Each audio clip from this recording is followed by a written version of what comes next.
YouTube, what's going on? Andrew Darling here, Mr. Darling 4. I wanted to give you guys my quick thoughts on the OnePlus One operating system, the new Oxygen OS, shipping with SwiftKey. So a lot of folks are kind of up in arms about how SwiftKey is essentially bloatware in the newest update for the OnePlus One. As a SwiftKey user, it doesn't necessarily bother me, but let me tell you why it is kind of a problem. Alright, the reason it's a problem is CyanogenMod in general has always been pretty lightweight.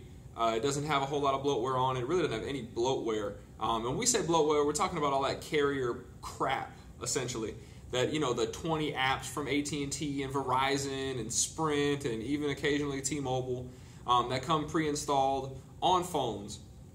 One of the advantages of the OnePlus One is that it just doesn't have bloatware. You can download most of the apps, like for example, I have the T-Mobile My Account app, but I don't have all the T-Mobile TV and caller IQ, ID, all that other craziness. So SwiftKey specifically, on the new Oxygen OS from OnePlus, the SwiftKey is going to be your default, or it's going to be one of your keyboard choices. So it's not something that you can necessarily uninstall like you would in a normal instance when you download it yourself from the Play Store. Is it something that's going to help SwiftKey out? Personally, I really don't think so, because generally the folks who are buying the OnePlus One are folks who are pretty into the tech community and know quite a bit about phones and specs and stuff like that in general. And from what I can gather, a lot of us use SwiftKey already. So it's not going to be anything new. Does it eliminate a step for me in downloading it? Yeah, but I'm not sure how that's necessarily helpful. Now, we know OnePlus doesn't have the greatest relationship with some of their vendors. And I wouldn't even call it their vendors. I'd just say with CyanogenMod. But that essentially, in my opinion, isn't even OnePlus's fault. They've done lots of things wrong. They've done quite a few things right, though, as well, trying to get this phone to market worldwide.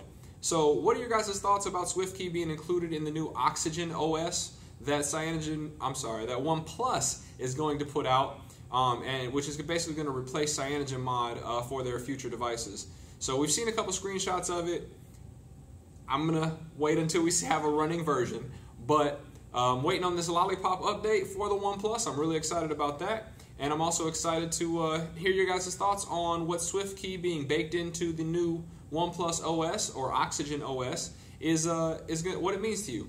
How do you feel about it, and how would you change it, or would you change it? Would you leave it off, or would you add it intentionally?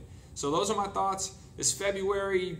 Early in February, it's like the 4th, and I think I'm at 7 videos now for February, and I said I was going to do 10. I'm going to try and blow that out of the water.